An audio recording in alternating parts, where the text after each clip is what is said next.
ह्रीं क्लीं चामुण्डाय विच्चे। जय महाकाली। महाकाली स्तोत्र। महाकाली स्तोत्र देवी काली की आराधना के लिए एक अत्यंत पावन और शक्तिशाली स्तोत्र है जो उनकी महिमा, पराक्रम और अनुग्रह का विस्तृत वर्णन करता है। यह स्तोत्र न केवल भक्तों को आध्यात्मिक सामर्थ्य प्रदान करता है बल्कि उनके भय, संदेह और नकारात्मक शक्तियों से भी मुक्त करता है। महाकाली स्तोत्र।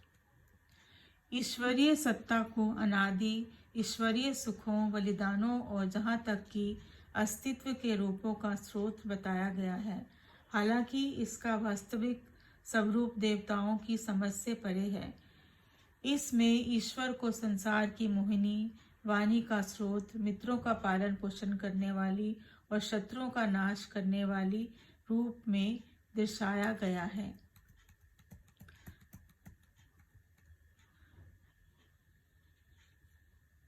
द्वितीय मंत्र में जिस दिव्य रूप की महिमा का वर्णन करना या चर्चा करना कठिन है, वह ऐसा रूप है जिसे देवता भी नहीं जान सकते, जिस दिव्य शक्ति की अप्राप्यता और अप्रकट प्रकृति को दर्शाता है। यह दिव्य स्वरूप स्वर्ग प्रदान करने वाला, कल्प वृक्ष की तरह पुनर्जन्म देने वाला तथा मन में उठने वाली सभी इच्छाओं को पूर्ण करने वाला है। यह मंत्र दिव्यता की कृपा तथा उनके आशीर्वाद की शक्ति को दर्शाता है, जो मनुष्य की इच्छाओं को पूर्ण करता है तथा उसे स्वर्गीय आनंद प्रदान करता है। तृतीय मंत्र का अर्थ है कि भगवान के प्रति समर्पित भक्त सदैव संतुष्ट रहते हैं, फिर भी भगवान के स्वरूप को पूरी तरह से नहीं जान पाते। यह भगवान की अनंतता और उनकी कृपा के प्रति भक्तों को पूर्ण समर्पण करने को दर्शाता है। वह देवी को अपने भक्तों से प्रेम करती है और हमेशा उनके शुद्ध मन में प्रकट होती है। भक्ति के माध्यम से दिव्य नशा प्रदान करती है। जहाँ सुरापान मत्ता शब्द का प्रयोग आध्यात्मिक आनंद और भक्ति में लीन होने की स्थिति को व्यक्त करने के लिए किया गया है, जो भौतिक मदिरा के सेवन से अलग है। यह मंत्र दिव्य रूप की अद्भुतता, भक्तों के प्रति उनकी स्नेह और आध्यात्मिक उन्नति के मार्ग में उनकी सहायता को दर्शाता है। चतुर्थ मंत्र का अर्थ है कि भक्ति, जप, ध्यान और पूजा के माध्यम से अपने पापों को धोने पर देवता अपने दिव्य स्वरूप को पूरी तरह से नहीं जान पाते। यह मंत्र केवल दुर्गम और अव्यक्त प्रकृति को दर्शाता है, जो मनुष्य और देवता दोनों के लिए अज्ञात है। वह दिव्यता जो चेतना और आनंद का स्रोत है और जिसका स्वरूप शरद पूर्णिमा के चंद्रमा की रोशनी से लाखों गुना अधिक उज्जवल है, एक सौम्य मुस्कान के साथ प्रकट होती है। यह मंत्र दिव्यता के उज्जवल, आनंदमय और शांतिपूर्ण रूप को व्यक्त करता है। यह मंत्र आध्यात्मिक साधना के महत्व और दिव्य रूप की विशिष्टता और उसके उज्जवल प्रकाश की महिमा को दर्शाते हैं।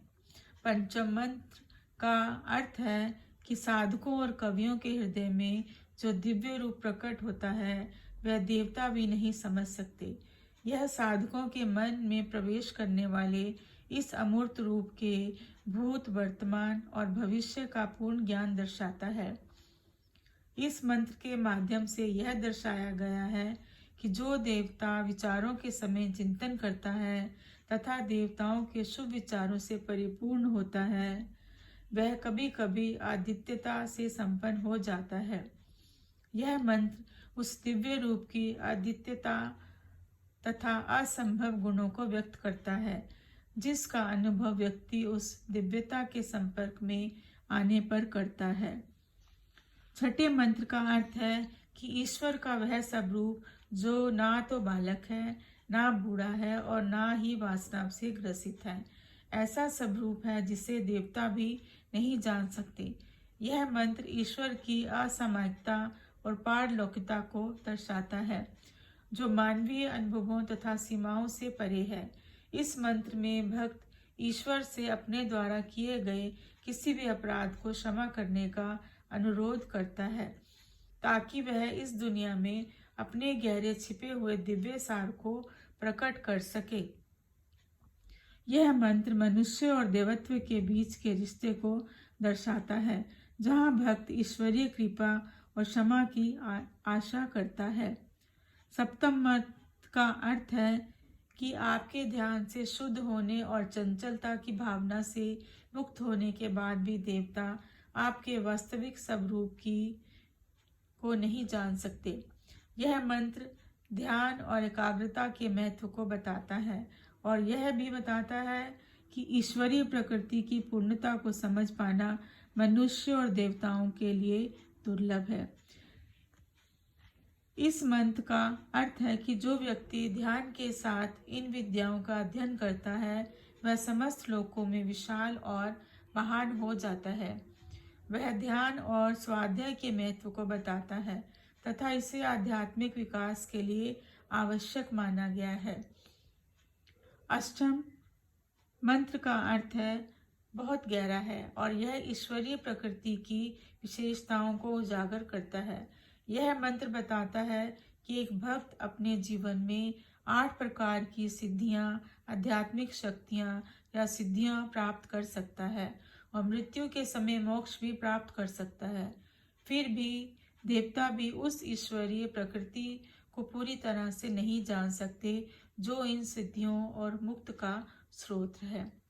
यह मंत्र बताता है कि आध्यात्मिक उन्नति और अंतिम मुक्ति की प्राप्ति के लिए ईश्वरीय प्रकृति का ध्यान करना आवश्यक है। यह ईश्वर की दुर्गमता और उसकी प्रकृति की विशिष्टता को भी रेखांकित करता है।